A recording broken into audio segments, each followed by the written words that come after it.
boa tarde a todas, todos e todes. Estamos aí para mais uma live do Filósofos na Rede. Eu estou esperando a Clau entrar.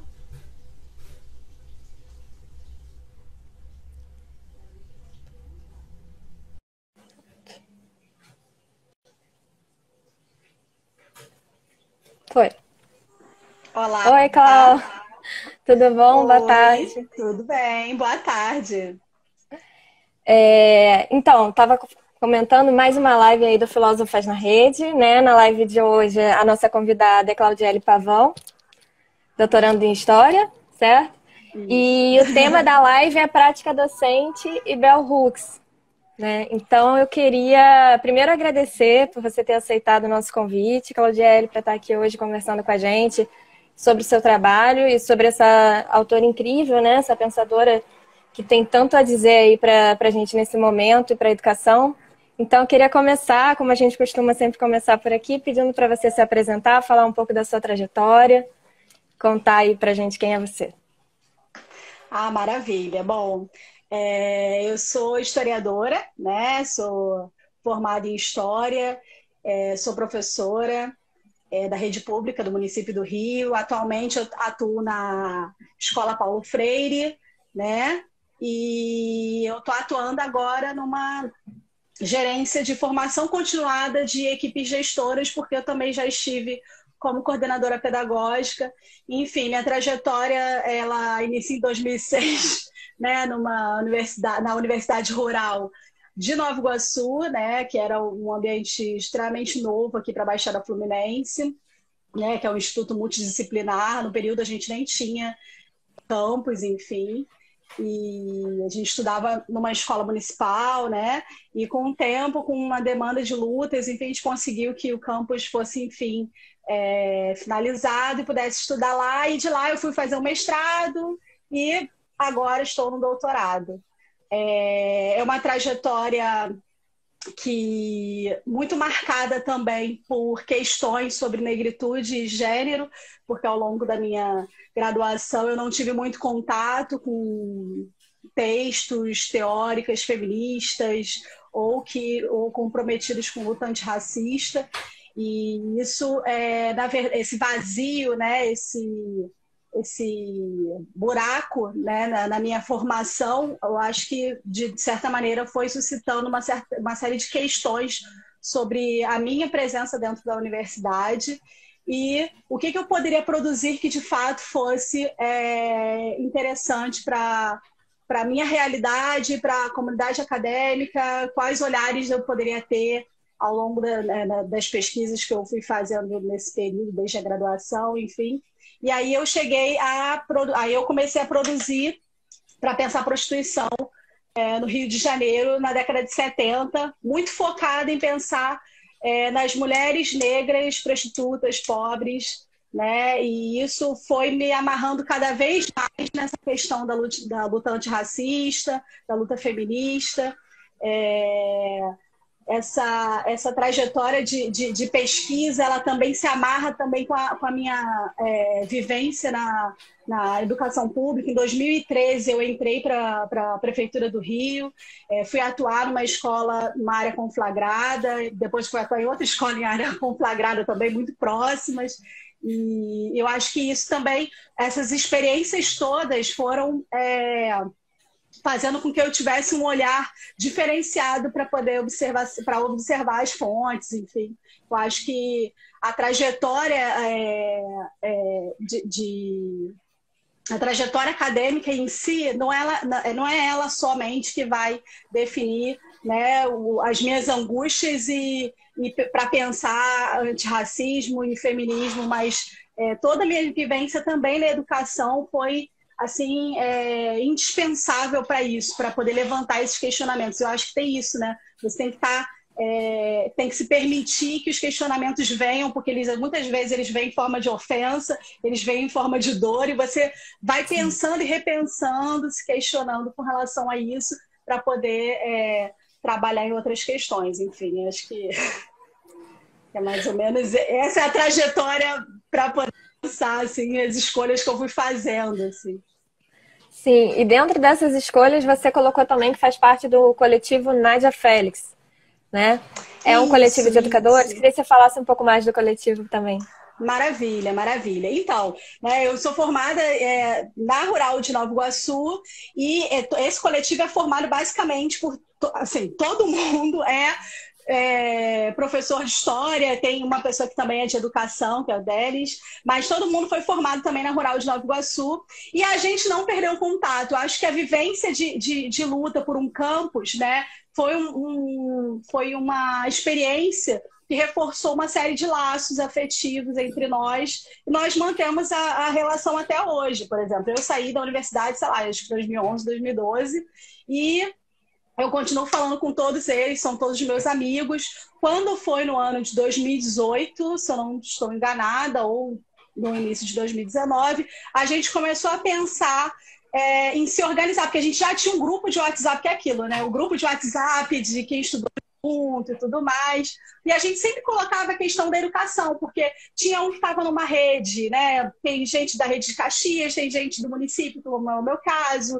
tem gente da rede privada. E a gente sempre colocava as nossas angústias e trocava ideias de como trabalhar, né? Na educação e como pensar essa educação como uma pedagogia crítica mesmo, né? Como pensá-la como um instrumento de transformação social, né? E aí a gente trocava sempre figurinhas. E aí teve um momento que a gente decidiu institucionalizar, de certa maneira, né? Formando um coletivo. E aí a gente decide fazer reuniões periódicas, na época presenciais, né? Antes da pandemia. Depois da pandemia, a gente começou a fazer a gente chegou a ter reuniões por vídeo e tudo mais, sempre com uma proposta de texto, ou de filme, ou de vídeo, ou compartilhando dores também, né? Os anseios que cada vez ficam mais evidentes nesse momento de luta antifascista. Então, foi mais ou menos isso. Para a escolha do nome, né, Nádia Félix, na verdade, ficou muito tempo pensando em nomes que tivessem referência à história de Nova Iguaçu, a história da Baixada Fluminense e tudo mais. E aí a gente chegou ao acordo de que era necessário que fosse o nome de uma professora negra da Baixada que fosse referência. E a gente escolheu Nádia Félix, que foi professora e diretora adjunta do CIEP 400, que fica em São João de Meriti. E ela teve um trabalho extremamente importante ao longo de sua carreira, até 2017, quando ela veio a falecer num acidente. Enfim, mas ela teve uma carreira muito importante na questão de luta antirracista. E aí, em homenagem a ela, a gente colocou o nome do nosso coletivo de Coletivo Nádia Félix. Bacana demais. Vida longa ao coletivo. Mas aproveitando o tema, né? Eu queria enfim, colocar já a questão entrando na Bell Hooks, né? Que também faz parte da nossa conversa de hoje. A Bell Hooks é uma autora que vem desenvolvendo, né, um pensamento a partir de uma pedagogia crítica, com inspirações no Paulo Freire, enfim, com livros de pelo menos desde a década de 80. E, ao mesmo tempo, a nossa experiência enquanto alunas de graduação, como você bem colocou, que entrou em 2006, eu entro em 2008, no mesmo polo e também na UERJ, e a gente não encontra esse ambiente, né? Esse ambiente de multiplicidade, né? De pensar uma educação superior para todos, que respeite as multiplicidades, como está colocado no pensamento da Bell Hooks, né? O que de lá para cá mudou muita coisa, é claro, né? Não à toa, as nossas pesquisas elas foram se encaminhando de algum modo para essas questões, mas eu queria saber ainda de você, né? Partindo dessa sua trajetória, tanto na graduação quanto na sua trajetória profissional, como é que você vê, né, essa interseção entre as questões de gênero, raça e classe nesses lugares que você atua e já atuou? Então, na verdade, assim, ao longo da minha trajetória acadêmica e profissional, desde o início da graduação, a gente vai passando por situações que vão provocando mal-estar, que vai adoecendo, enfim, a gente não vai se dando conta de que tem outros fatores além das nossas subjetividades e individualidades, né? Que, inclusive, tem a ver diretamente com o fato de ser mulher negra na Baixada Fluminense, né? Porque a questão do território também é importante da gente situar. Enfim, muitas dessas questões, eu lembro, uma das coisas que eu me lembro, assim, era de entender que eu não era vista como alguém que seria uma historiadora.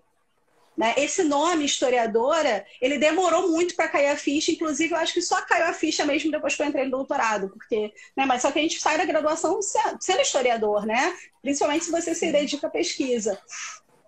Isso demorou muito. E eu lembro, né? Eu sou muito amiga da Juliana Drummond, né? A gente iniciou a universidade juntos, a gente está fazendo doutorado juntas, enfim, a gente tem uma trajetória que se entrelaça.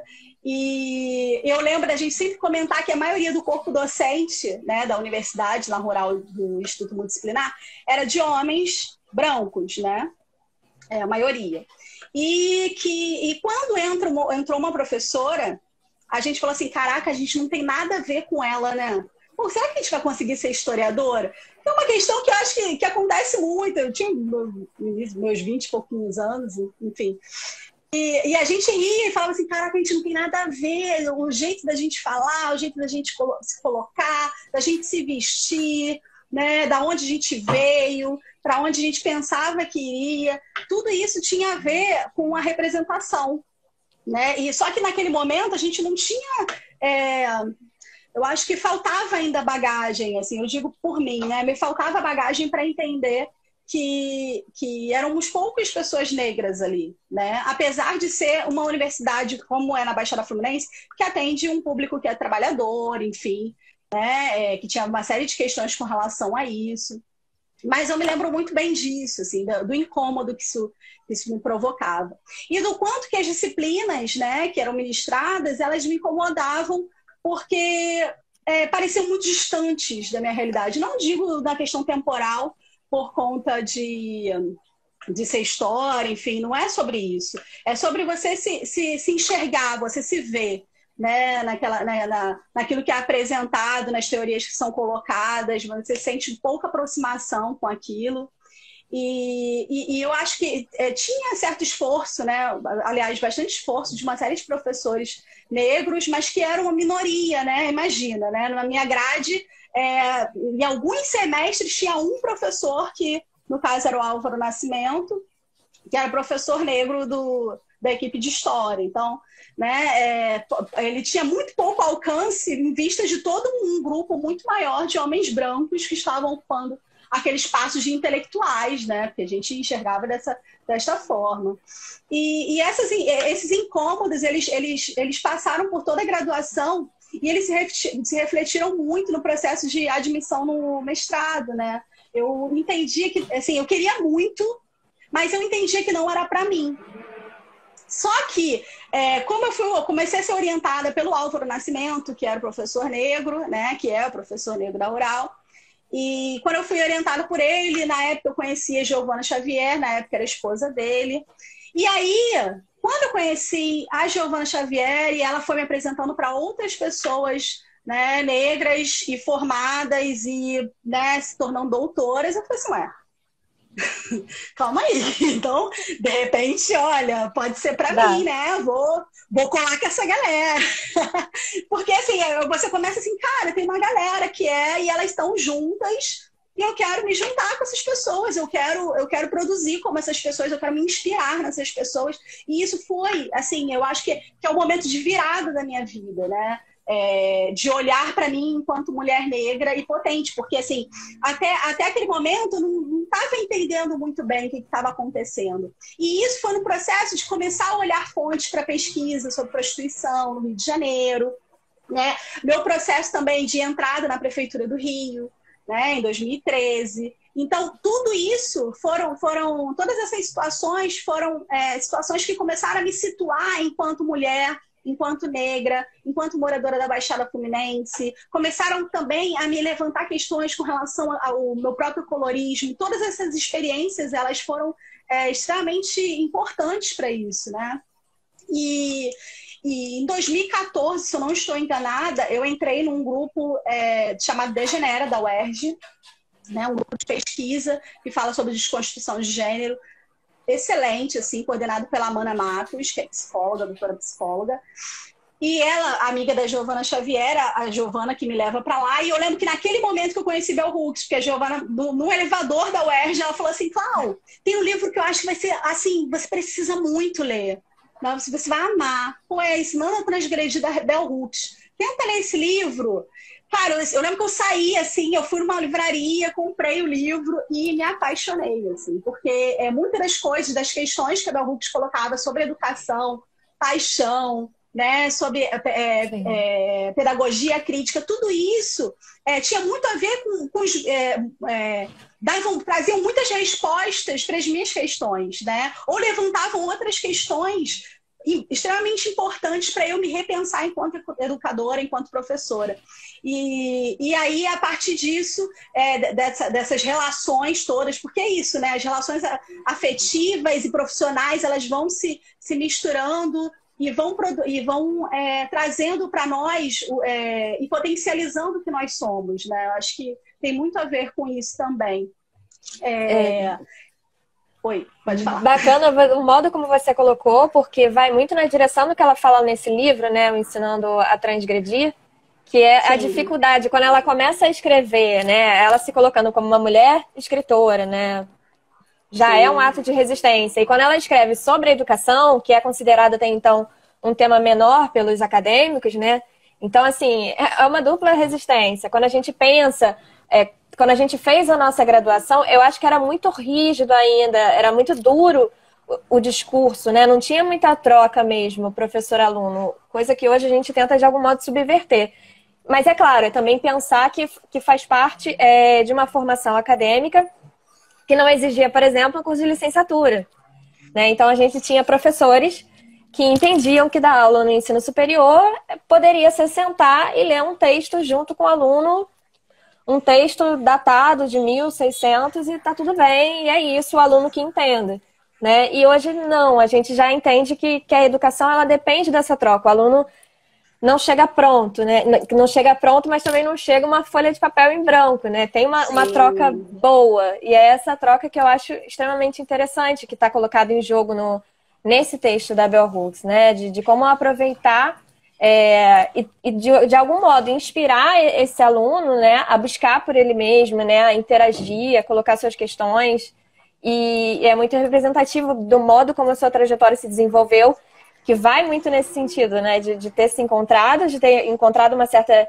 inspiração, né, uma paixão por um tema, por assim dizer, e aí sim você se vê como pesquisadora, algo que era totalmente fora, né, do seu campo. Essa questão da transgressão dela já inicia porque ela começa o texto em primeira pessoa, né?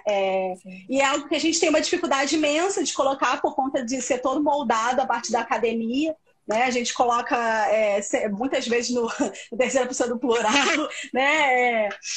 E ela coloca em primeira pessoa, e o que eu queria chamar a atenção é que essa questão de se colocar em primeira pessoa e relatar experiências para fazer análises é algo muito próprio do feminismo negro, né? A Patrícia Hill Collins vai falar sobre isso, sobre o quanto que a análise e a observação das próprias experiências, elas são fundamentais para a produção de conhecimento, né, das mulheres negras, né? A partir das nossas experiências, é óbvio, também correlacionando com teorias, e aí vem essa questão, né, do diálogo entre teoria e prática, para a produção do conhecimento das mulheres negras, que aí vai subverter a ordem academicista branca, né?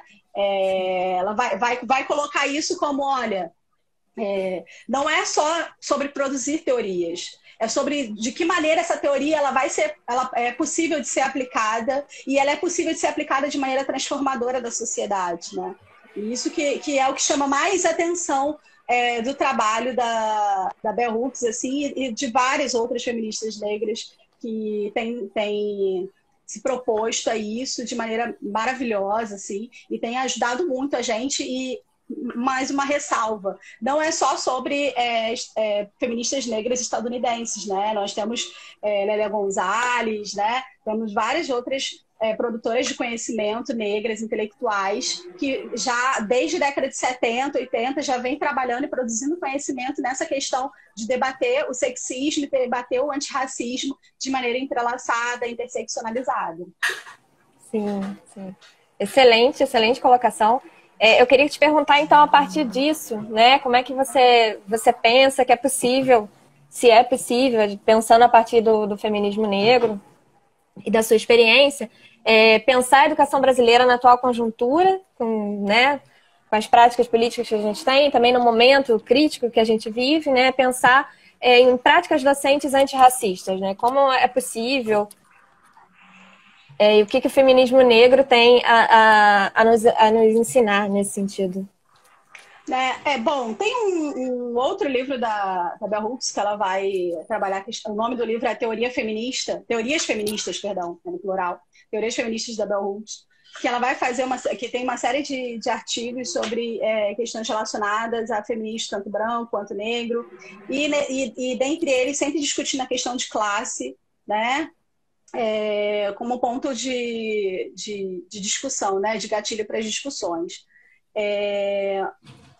Tem uma fala dentre esses artigos do livro que eu achei assim, muito bacana, que ela vai falar que uma das formas revolucionárias, né, de pessoas que estão sob opressão e continuam sob opressão passarem a viver suas vidas, né, mas de maneira revolucionária, mesmo diante das opressões, quando você quando você rejeita o que os opressores, o que as classes dominantes, o que a branquitude impõe a você.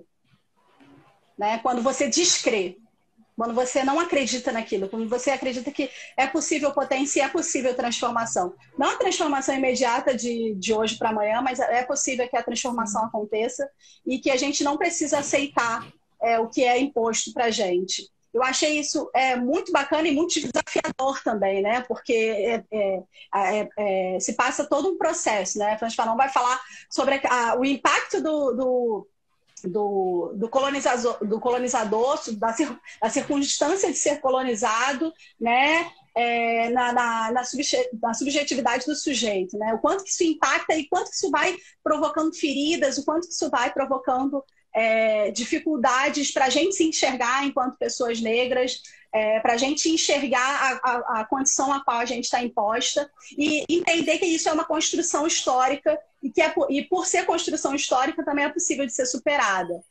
E aí, a partir disso, né, eu vejo que a educação antirracista, né, que não cabe só o termo antirracista, mas se bem antirracista, ela também passa pela questão de luta de classes, pela questão de gênero, por todas essas questões, né, essa luta entre os professores precisa potencializar, precisa indicar que é necessário potencializar esses alunos, né? É importante que os alunos sejam, que eles compreendam a força que eles têm, que eles sejam ouvidos, né? Que suas angústias sejam acolhidas e processadas, né? E que eles possam desenvolver seu pensamento crítico.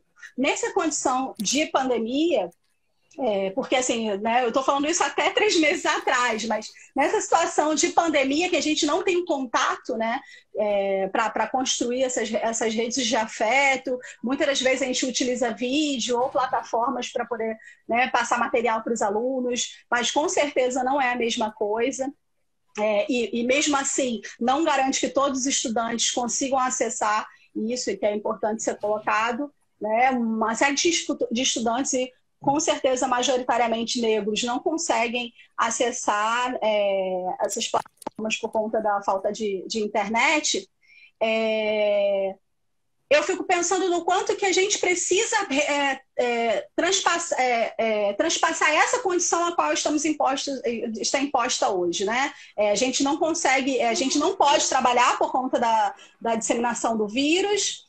E mesmo assim, né, a gente tem uma situação de um governo que em nenhum momento, né, eu digo do governo federal especificamente, né, em nenhum momento chamou professores, construiu grupos de trabalho para poder desenvolver políticas públicas para garantir a educação no pós-pandemia ou ao longo da pandemia, apesar de entender que ao longo da pandemia o que traz para a gente é a necessidade de sobrevivência. Então, o que tem que estar sendo discutido como emergencial é como garantir que as pessoas possam ficar em suas casas, né, recebendo um valor para poder conseguir manter as suas vidas, enfim, sem precisar sair para trabalhar.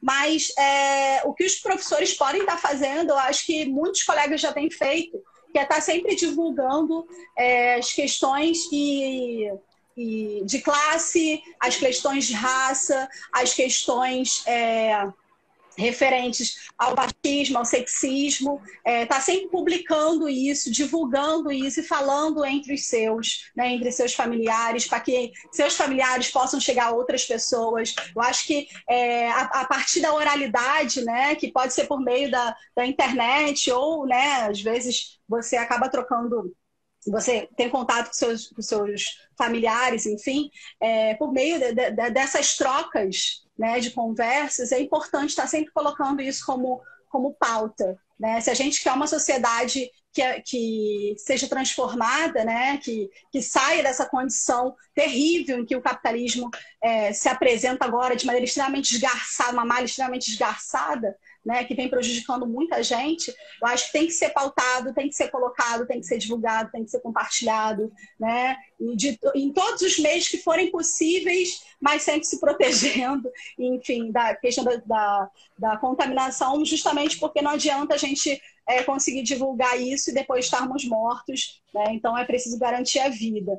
Então, eu acho que os professores hoje têm muito pouco a fazer no sentido de sala de aula, de estar com seus alunos conversando. Mas às vezes tem alguém que acessa, que vem por, né, às vezes, determinados professores como eu, no caso, né, sempre tem contatos de alunas, vem perguntar se eu estou bem, se eu estou viva, né, vem por inbox e tudo, no Facebook, e aí a partir disso sempre está colocando isso como uma questão que tem que ser pensada. Eu acho que esse é um caminho agora, emergencial, mas para depois, né, a questão de raça, de classe e de gênero, ela tem que ser considerada, né? A ideia de universalização, de padrão, né, de um padrão, né, de algo neutro, a neutralidade, né, como tem Donna Haraway que vai colocar isso, a questão da neutralidade, ela tem lado, né? Então, né, então a gente não pode achar que absolutamente as coisas são neutras. Então a gente precisa se posicionar, sim. Eu acho que a partir do posicionamento a gente consegue trazer mais gente para estar, né, nessa luta e estar pensando e estar produzindo conhecimento, e não só a produção de conhecimento acadêmico em si, mas outros tipos de produções acadêmicas que garantiram a resistência e a luta, e muitas das vezes a autorrealização, né, porque não basta só a resistência, mas também é necessária a autorrealização de indivíduos, sujeitos negros. Então, eu acho que por esse caminho. Não sei se eu me fiz entender. Não, muito bem, muito bem. Mas tudo que você colocou, para mim, eu fiquei pensando, e aí quando você traz, principalmente a Donna Haraway, que faz parte da minha pesquisa, eu fico pensando nessas formas de conhecimento, como essas epistemólogas colocam, de um conhecimento situado, né? Que é no sentido de uma parcialidade mesmo, né? De mostrar que os conhecimentos, eles vêm de algum lugar, eles já tomam partido de algum lugar, e mostrar para esses alunos e também a gente aceitar, né, e compreender esse lugar em que estamos inseridos é extremamente importante. E a Bell Hooks, ela faz isso de um modo muito claro. Eu acho muito bacana o modo como ela tenta escrever de uma maneira que seja sempre para todos. Ela não quer definitivamente se colocar no lugar do acadêmico incompreensível, né? Ela não está preocupada, pelo que me parece, tanto com os títulos, mas com o conteúdo. Eu acho que isso fica claro também quando ela coloca a questão do B minúsculo no nome, né? Para, enfim, dar um enfoque de fato para as ideias dela e não ali para uma identidade personalista de uma figura, né? Ou de um ídolo, poderia se dizer. Contrário do que a gente vê hoje, né?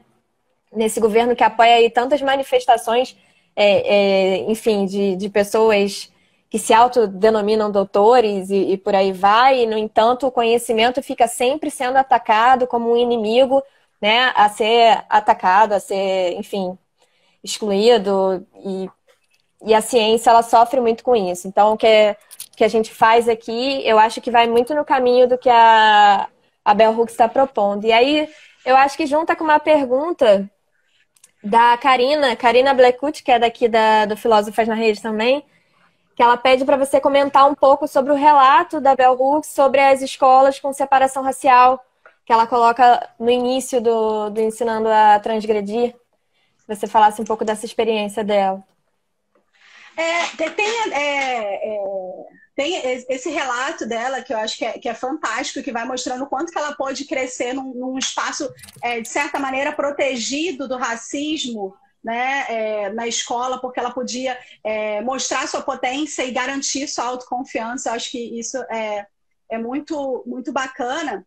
E aí eu vou fazer um diálogo disso com teorias feministas dela, né? Que ela vai colocar algo extremamente interessante, que é sobre... Ela comenta que ela estava num grupo de mulheres negras, né, debatendo sobre experiências de mulheres negras.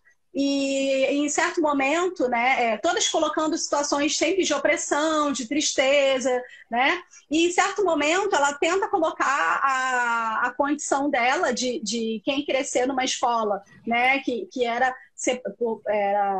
separada, enfim, e que só eram alunos negros, professores negros, enfim, né?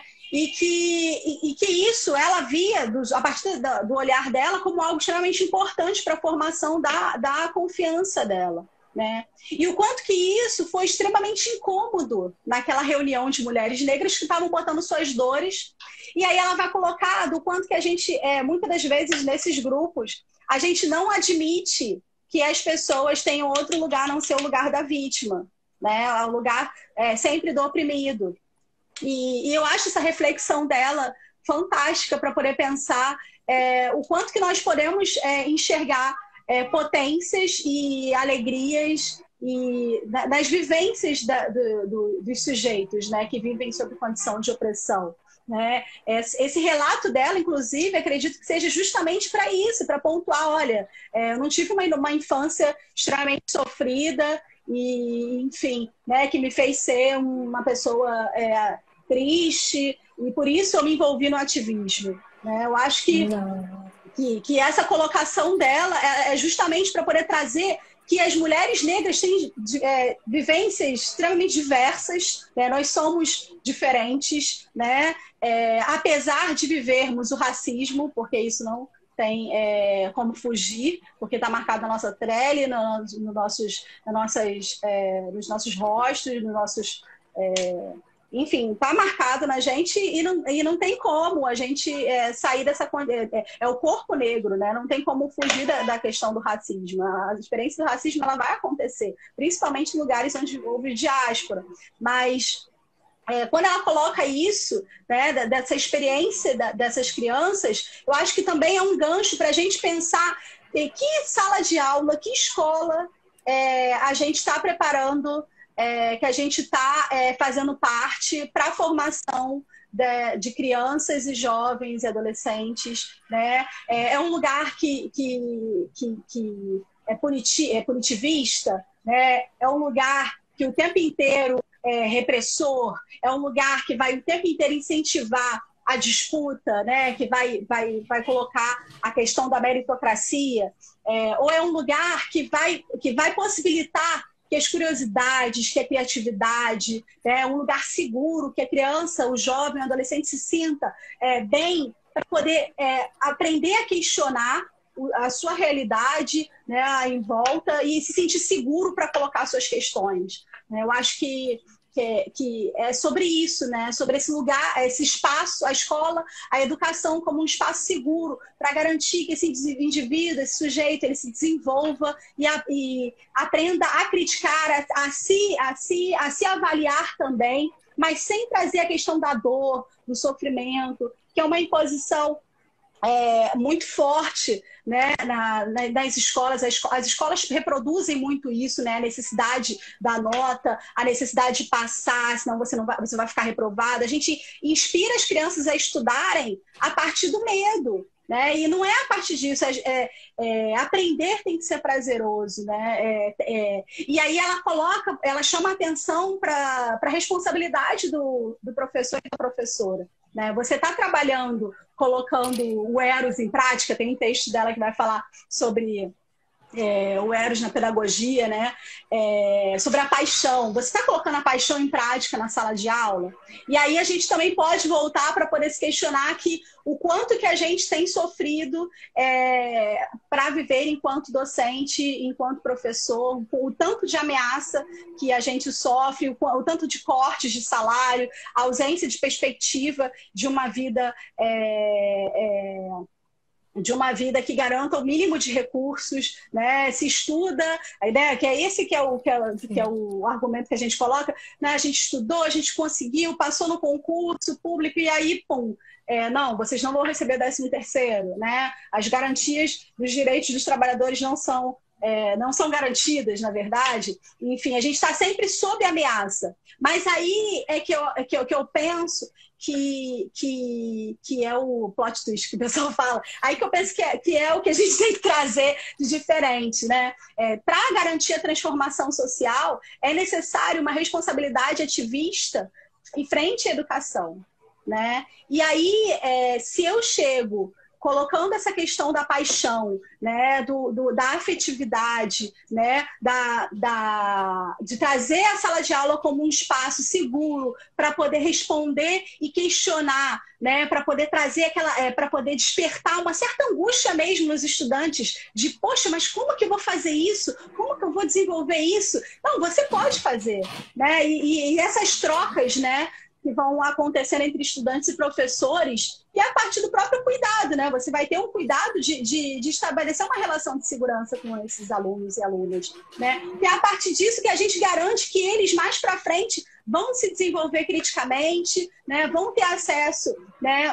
Um acesso maior e mais maduro a essas questões de antirracistas, as questões de gênero, as questões de classe. E aí, potencializando isso, né, com mais pessoas, né, ao nosso lado, né, à esquerda, nós teremos, enfim, mais condições de subverter esses valores que estão impostos, né? Porque muito se fala de garantir que determinados sujeitos entrem no poder e assumam um poder para poder, de fato, ter uma transformação, mas isso não é suficiente, né? É necessário que haja uma mudança real dos valores que estão nessa sociedade, né? A forma como as instituições trabalham, elas trabalham para garantir, né, o domínio da branquitude. A forma como as estruturas estão estabelecidas na nossa sociedade é para garantir que a maior parte da população sofra, né, e trabalhe muito e nunca se aposente. Existe todo um esforço para isso e cada dia se acelera mais esse esforço. Então, acho que o que eu penso é que é necessário ter uma grande virada, uma grande mudança. Mas, para isso, nós, professores, precisamos também estar atuando nisso. Nós estamos na frente de um grupo que precisa ser acolhido, que precisa desenvolver o pensamento crítico, né? Que precisa ter noções dessas questões sociais que cada dia se agravam mais. É mais ou menos por aí.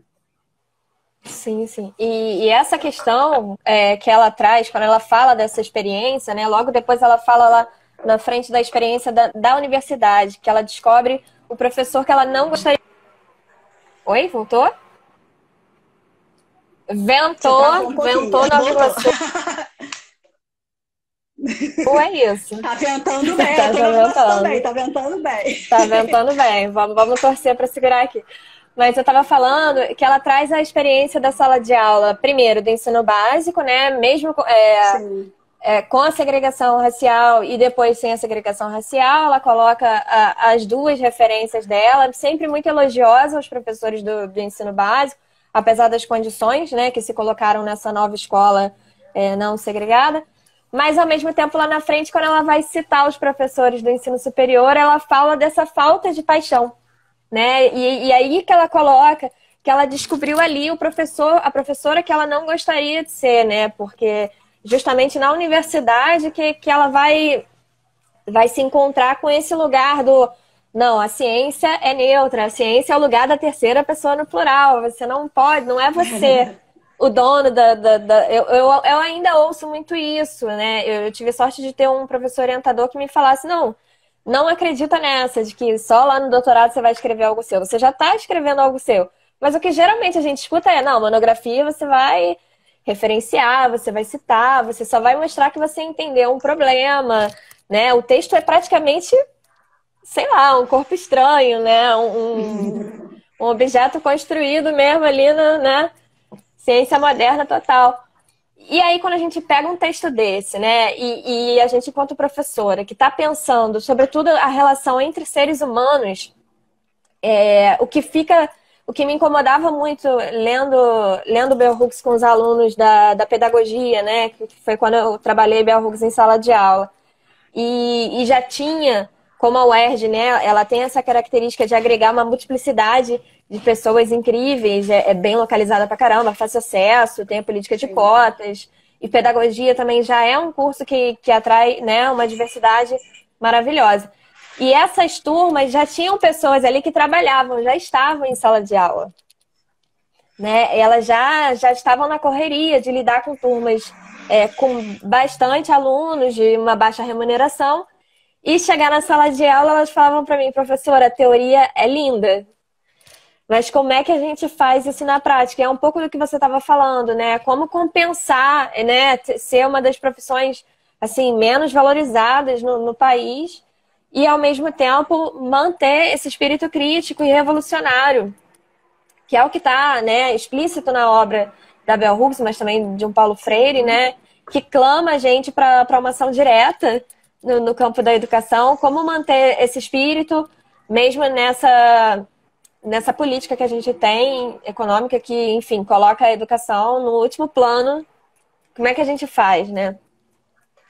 Se você puder comentar um pouco mais, pensando aí já a educação num plano de nação, né? Num projeto. É possível pensar a educação como um projeto para além desse projeto destrutivo que a gente encontra hoje? É só via política? O que nós, enquanto professores, podemos fazer diretamente para além dos tempos de pandemia, né? Como pensar, então, esse projeto transgressor da educação no contexto de escola pública? Nossa, difícil essa pergunta, né? Quando você colocou os pontos que seriam importantes serem colocados aqui na fala, enfim, eu fiquei um tempo assim pensando, né? Como trazer a educação transgressora como um projeto político, né? Mas aí é necessário um projeto político que compromissado não só com a educação, mas com todas as instâncias, né? Com todas as áreas, setores, pastas, enfim, né? Porque é só assim que a gente garante de fato que seja possível transgredir, né, para todo o território brasileiro, né? Mas assim, eu fico pensando, né, o que nós podemos fazer, né? Nós, enquanto professores, eu acho que essa questão da teoria, né, de sempre ver a teoria como algo lindíssimo, mas pouco eficaz, eu acho que passa também por você não estar pegando os melhores autores. Né? Porque, assim, tem intelectuais que têm a prática e que o tempo inteiro estão fazendo esse movimento de prática e teoria, né? Porque é isso, você faz, você reflete sobre o que você faz, você, em determinadas circunstâncias, você consegue ou não produzir conhecimento, e aí fica como conhecimento acadêmico, mas tem uma produção de conhecimento diária que é dos próprios professores em sala de aula, que nem sempre colocam isso em artigo, mas o tempo inteiro eles estão produzindo conhecimento sobre como agir em sala de aula, né, e divide entre seus pares nas salas de professores, ou em reuniões, em conselhos de classe. Isso é muito comum, né? O compartilhamento de experiências nesses ambientes. E é algo que garante muito sucesso escolar. Eu digo, eu vou usar o termo sucesso escolar, mas no sucesso de realização, tanto do profissional quanto do estudante, não de dados, de estatísticas, não disso, assim, né? Mas de autorrealização do professor e dos estudantes sobre determinados momentos, né? É óbvio que isso não vai acontecer todo o tempo. Eu acho que o que é importante é enxergar o quanto estamos afundados para a gente também não ver tudo como terrível, né? A gente está numa situação extremamente grave e mesmo assim muitos de nós conseguimos pensar, estudar, articular ideias, né? Conseguir conversar com um aluno que não está bem. Às vezes chega um zap que vai falar assim, poxa, professora, fulano não está legal, a família dele não está legal, e você consegue entrar em contato, né? E às vezes ter uma palavra amiga mesmo de segurança para trazer uma segurança, porque nós como professores a gente é uma referência para os nossos estudantes, né? Nós somos, muitas vezes a gente é exemplo para eles. E eu não estou dizendo isso para poder falar assim, às vezes não tem nenhum bom exemplo em casa. Não, tem um exemplo como pai, tem um exemplo como de mãe, tem exemplo de irmão, mas nós também assumimos esse papel, né, de uma pessoa que vai influenciar muitas vezes as decisões desses indivíduos. E aí, como projeto político, né, para nós que não estamos ocupando, né, o topo, e nesse momento eu digo ainda bem, porque, né, se estivesse seria um certo problema, né, que a gente sabe quem é que está ocupando esse lugar, nós deveremos, eu acho que passa por a gente pensar em formas de garantir que as questões de raça, classe, gênero, questões capacitistas, né, que aí vai para outras tantas opressões que existem e atravessam a vivência das pessoas na sociedade, que elas sejam pontuadas e sejam colocadas e sejam conversadas e sejam escutadas, porque muitas das vezes a gente chega na sala de aula impondo o que a gente determina como é o certo. Vocês têm que ser assim, senão está errado. E não é a partir disso que a gente garante a confiança, né, dos estudantes e permite que eles pensem por eles mesmos de formas como lidar com as opressões nas suas experiências, né? É preciso que eles estabeleçam a criticidade, que eles construam essa criticidade, que eles consigam se questionar ao outro, mas não na questão de se questionar de maneira efusiva ou violenta, ou de só acredito no que for dessa maneira, se não for... Não, é de se permitir ouvir e de se permitir aprender, conhecer as coisas, né? Para fazer a leitura da própria cidade, para poder fazer a leitura do próprio território em que vive, das relações familiares. Eu acho que quando a gente propõe isso, né, em sala de aula, a gente está fazendo um trabalho transgressor. Muitas das vezes os colegas colocam como se não estivessem fazendo, e eu fico assim, cara, vocês não têm noção do que vocês estão fazendo em sala de aula, né? A relação de confiança que é construída, né, e as falas que são colocadas, né, com os estudantes são incríveis, né? Muitas das vezes a gente coloca isso e a gente não tem noção de quanto que isso é aula, porque para a gente nos foi ensinado lá na academia que a aula é só quando você está passando o conteúdo, que vai ser cobrado, sei lá, em alguma prova ou no Enem. Mas não, a aula também perpassa por isso, pelo desenvolvimento crítico dos estudantes, pela análise e leitura de mundo, né? Então, a partir disso, eu acredito que tem muitas pessoas que pensam que não fazem isso, né? Como que eu vou fazer? E já o fazem, né? Trabalham com o Eros, que a pedagogia da sexualidade coloca, né? Trabalham com essa questão da paixão de ensinar e de pensar junto com os alunos, não de uma maneira hierárquica, né? Achando que, como você bem colocou, eles são uma folha de papel em branco, né? Mas considerando todas as experiências desses estudantes. E por isso foi tão importante para mim ler Ensinando a Transgredir, porque em vários momentos que ela vai, porque esse ritmo, né, essa metodologia de colocar enquanto experiência dela vai trazendo para a gente experiências nossas, né? E a gente vai pensando assim, caramba, olha quanta coisa bacana eu já fiz, né?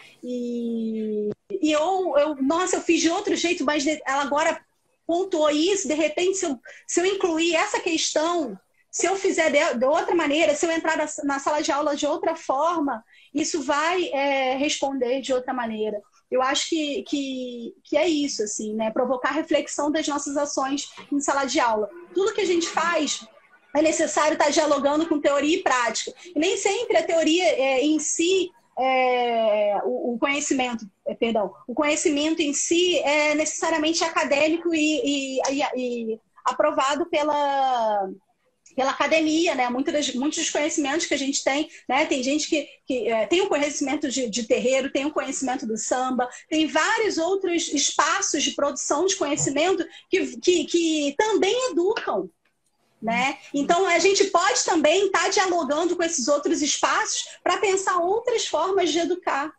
Né? Não hierarquizar os saberes, né? Colocá-los todos em diálogos para poder pensar nas melhores maneiras de você conduzir o processo educacional na sua sala de aula, no seu ambiente escolar, na sua escola, seja como professor, seja como diretora, coordenadora pedagógica, enfim, eu acho que é algo possível para todos. É isso. Sim, excelente, Cláudia. E pensando na escola, então, como esse lugar, né, da socialização, eu acho interessante quando ela coloca nesse livro que já que a gente espera respostas, né, que o aluno se coloque, é preciso que nós, enquanto professores, nos coloquemos, sejamos os primeiros, né, a nos colocar, a nos entregar de uma certa forma. Então, essa entrega, né, essa coisa do relato da experiência, eu acho extremamente importante de visualizar a sala de aula como um diálogo possível, né? E de fato ali comprometida com esse aspecto do social. Então, por isso que é tão difícil, né, fazer a EAD como o único método possível de ensino. É quase impossível. Não só pelas nossas questões sociais, mas também pelo que a educação propriamente é. E aí eu acho que a gente tem tempo para mais um comentário da Kênia Araújo, que ela coloca que trabalhar as questões raciais no ambiente escolar é um grande desafio. O racismo velado entranha-se em diversas situações cotidianas e muitas vezes não são vistos pelos colegas brancos. De fato, né? Eu acho que você pode falar muito mais sobre questões de racismo, exemplos de racismo, do que eu que nunca sofri um racismo. Ainda mais o racismo velado, né? O que ela está colocando é muito importante. Eu queria que você colocasse como é que a gente supera isso. Assim. É possível? Não, assim... Tem uma, se eu não me engano, acho que é a Luciane Lacerda, teve uma fala dela, que ela vai falar que sobre o filho dela, enfim, que vai começar a querer colocar dread, né? E aí as pessoas, nossa, mas aí ele vai acabar sofrendo racismo, e ela fala assim, cara, de certa forma, o racismo é um problema dos brancos, assim, né? Porque eles que não estão se enxergando como racializados, enfim. E eu acho que talvez a gente possa pensar por aí, né? Não que seja um problema deles e que isso não nos afete, a questão não é essa, né? Óbvio que nos afeta, né? Mas a gente vai seguir fazendo o que a gente acredita que tem que ser feito, né? Em muitos e inúmeros momentos eu passei por racismo na escola, em outros lugares no ambiente de trabalho, na academia, nossa, né? Foram vários. E eu fico sempre pensando assim, o quanto que essas experiências elas são adoecedoras. Então, que individualmente, né, a gente precisa saber, conseguir observar até que ponto a gente pode seguir, quando é o momento da gente se recolher para poder conseguir garantir forças, né, e estratégias, pensar em outras formas para poder voltar e continuar assumindo as ações que a gente se comprometeu a assumir na luta antirracista, né? É bem difícil, né? O tempo inteiro, em vários momentos, o que a gente coloca como extremamente importante não é visto como algo importante, né? As pessoas enxergam isso como bobeira, né? A construção de relações de afeto e algumas dinâmicas, né? Atividades pedagógicas desenvolvidas para poder fortalecer vínculo, garantir segurança e fazer com que os estudantes se sintam confortáveis para poder se colocarem, se posicionarem, muitos colegas entendem como algo não importante. E é isso, né? Porque a academia coloca que a educação ela precisa ser descorporificada, né? Porque a gente precisa só usar a mente como se a mente estivesse totalmente separada do corpo, né? E não usar o corpo como algo que tem a ver com as paixões mesmo, que tem a ver com se colocar no mundo, enfim, né? Com sentimentos que são vistos pela academia como terríveis, como ruins, como negativos para a educação, né? A gente, muitas das vezes, a gente aprende isso ao longo da nossa graduação, né? E a gente reproduz isso tranquilamente da escola, né? E acha que, né, eu tenho que chegar na sala de aula e eu tenho que ter o controle da sala, né? E essa ideia de controle, né, ela é muito doida, porque muitas das vezes os colegas que assumem uma relação muito mais compromissada de instigar o conhecimento dos estudantes, né? Vão ter mais salas um pouco mais desorganizadas, né? As cadeiras vão estar juntas, vai ter grupos debatendo, conversando. Às vezes vão estar conversando um ponto que não foi colocado pela aula, mas que a partir desse ponto, e aí é a responsabilidade do professor e da professora, que a partir daquele ponto, desenvolver questões que vão trazer reflexões importantes para os alunos e alunas, né? Então, eu vejo que assim, o racismo velado ele é um problema sério, e não é só o racismo que talvez você tenha colocado como racismo cotidiano, né? O que a gente vive dos colegas, né, não ligarem o que a gente está colocando, né? Sempre rebaixarem as nossas ações.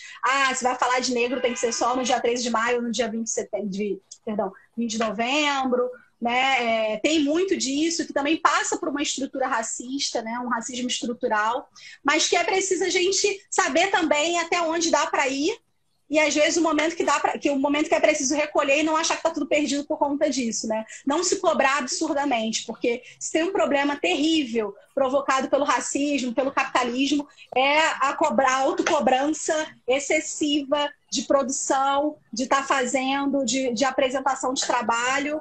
E a gente, nesse ritmo excessivo, muitas das vezes a gente acaba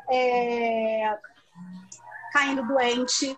E aí, depois disso, fica muito mais difícil para poder a gente se levantar, mas tem como se levantar, enfim, com a ajuda de profissionais, enfim, com a ajuda das redes de afeto que você construiu ao longo da vida. Mas é isso, é saber também que em alguns momentos vai ser necessário sair, fazer o ouvido de mercador, né, deixar para lá, ou sair da frente de luta, se dar um tempo para depois retornar, né? Esse é um movimento que tem sido feito muito agora, que tem essa questão de estar usando muito a internet e estar se recebendo muitas notícias, né? Teve aquelas 2 semanas terríveis, né, de morte de pessoas negras, não que não aconteçam a todo momento, mas que estavam sendo muito mais apresentadas pela mídia, e muitos colegas se sentiram adoecidos e se sentiram mal. Eu fui uma das pessoas que, em algum momento, eu precisei parar para respirar e deixei um pouco de lado a internet. É óbvio que a escola, a gente é um trabalho, a gente nem sempre consegue deixar de lado, mas se dá um tempo de o tempo inteiro estar no embate, né? Nem sempre a gente tem que estar no embate e escolher melhor qual embate que vale mais a pena estar disputando e qual deles que a gente deixa para lá para poder angariar forças, para ter forças para debates mais importantes, embates mais que vão trazer uma resposta muito mais proveitosa, enfim, vão trazer uma transformação melhor. E cobrar, como você colocou, né? Cobrar a branquitude que resolva o seu problema, né? Então, sim. Não basta, né, ficar nessa cobrança do movimento negro, que, enfim, um problema que é nosso, que é um problema da branquitude, que a gente devia estar muito mais ligado, né, nisso, de não só apenas perceber tudo isso, mas de criar formas de combater isso ativamente. Não, e hoje tem uma série de produções sobre branquitude, sobre racialização branca.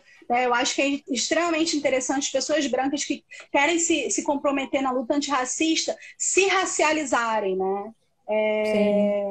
Se entenderem enquanto grupo racial que detém privilégios, né? Porque muitas vezes vão colocar, mas meus avós não tiveram grandes fazendas, né, de escravizados e tarará. mas hoje você goza dos privilégios de ser branco, principalmente se você está andando pela rua e passa um carro de polícia, sabe?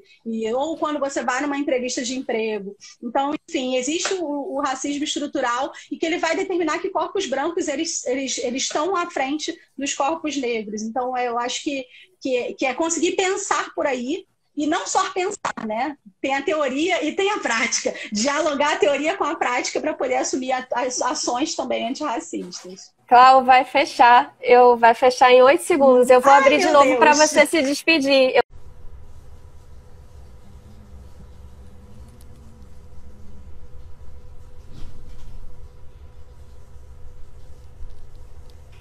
Não sei se entrou. Eu não sei se eu tô com internet. Entrou. Clau, me dá um oi. Se você já... Ah, tá aqui.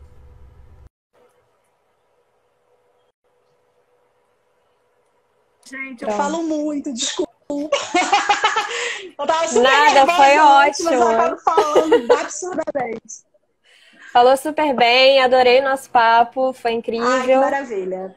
Teve muita gente pedindo para você deixar o seu contato. Depois, se você quiser deixar e-mail, não sei, e referências também, a gente coloca na descrição do link do vídeo do YouTube. Ah, beleza. Não, pode deixar, coloco sim. E pode entrar também por DM pelo Instagram também.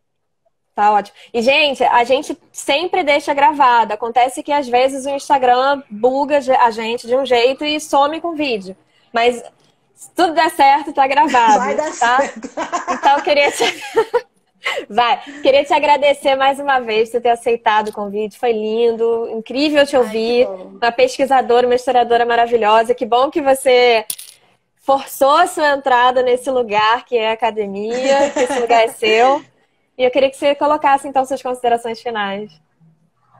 Ai, gente, primeiro, assim, agradecer o convite. Eu estou super feliz. É a primeira vez que eu falo, assim, sobre os estudos de Bell Hooks, né? E dialogo com a prática docente, né? Eu estou sempre muito falando sobre a minha pesquisa, enfim, eu estou super feliz de ter tido essa oportunidade, então te agradeço imensamente o convite, porque eu estou super feliz e animada e pensando várias coisas que eu posso fazer a partir disso, né, eu acho que a luta ela é contínua, né, para todos nós, né, para a categoria de professores, pessoas negras, mulheres, pessoas pobres, mulheres, homens pobres, negros, né? Ela é contínua, só que assim, ela necessita muito de que nós, pessoas oprimidas, né, que vivemos sob a questão do racismo, do sexismo, questão de classe, a gente se posicione. Mas a gente precisa de parceiros também, né? Não adianta a gente querer uma mudança revolucionária com relação à questão de raça se a gente não tiver o apoio, né, e a ação de pessoas brancas como parceiras mesmo de luta, né? Então, eu acho que essas lives todas, elas são um convite para a gente estudar mais, né? Tendo acesso a estudar mais e divulgar esses conhecimentos, né? Divulgar essas produções, principalmente produções de mulheres negras, né? Que são incríveis e partem da questão da experiência e têm um compromisso real com a educação. Né? Muitas mulheres negras, elas ascendem a partir da educação. Então, é o espaço que possibilita para elas uma certa segurança financeira, para elas estarem produzindo conhecimento. E é um conhecimento que o tempo inteiro vai articular teoria com prática. E a gente, né, que é educador, que muitas vezes reclama da questão de mas essa teoria, na teoria é fácil, o pessoal tá lá na academia estudando e não vê nada. Aqui na sala de aula as crianças gritando, um arrancando a cabeça do outro. Mas, gente, vamos, né? Porque é isso que a gente escuta, né? E aí pensar assim, né? Vamos então ouvir as pessoas que estão pensando a educação a partir de suas práticas, né? E o quanto que a gente também tem que fazer esse movimento reflexivo, né? De refletir aquela teoria, aquele diálogo com a prática e o quanto de que maneira eu posso estar produzindo esse conhecimento e implementando conhecimento em sala de aula para poder fazer com que a minha sala de aula seja potencialmente transgressora e transformadora, né? para provocar reais transformações sociais que derrubem os valores hoje já estabelecidos, que agora, mais do que nunca, parece que é desesperador. A gente precisa urgentemente de projetos revolucionários e que, de fato, façam a revolução. Acho que é isso. Sim. Obrigada. Só um último comentário aqui do Alejandro. Eu hoje agradeço muito a Rural de Nova Iguaçu por me apresentar mais um pouco sobre esses assuntos dentro do curso de Geografia. Nem sabia que tinha Geografia agora aqui na Rural. Agradeço também a Marilena por ter sido minha professora de ensino médio. Tá aí o Alejandro para lembrar a minha idade, porque foi um dos meus primeiros alunos. Ela tem essa carinha de novinha, de menos de 20 anos. Passou faz tempo. Mas isso é muito bom, né? Esse retorno é muito bom, né? Você vê um aluno que você trabalhou no ensino médio, tá agora percorrendo o lugar que você já esteve, né? Eu também já estive na Rural de Nova Iguaçu, que é de onde você vem, e a gente tem um carinho muito grande, né? Porque viu esse lugar nascer. E hoje nossos alunos já estão ocupando esses espaços. Então isso é mais legal ainda quando eles se inspiraram nos seus posicionamentos em sala, né, para poderem, porque eles vão ser os próximos multiplicadores desses saberes e desses métodos que você colocou, né? Porque não é só a academia que nos forma, a própria escolarização, né, ao longo da nossa vida escolar, enfim, a gente vai aprendendo formas de ser professor, pensando em ser professor, e isso vai se desencadear depois nas próximas gerações que vão frequentar as salas de aula. Então, a gente tem um compromisso real de transgressão. Sim. É isso. Foi lindo, Cláudia. Muito obrigada mais uma vez. Eu que agradeço. Você continue linda na sua trajetória. Ouviram aí. Obrigada. Você também. Sucesso aí. Você também, Um tá beijo. certo. Beijo. Tchau, tchau. Tchau, tchau.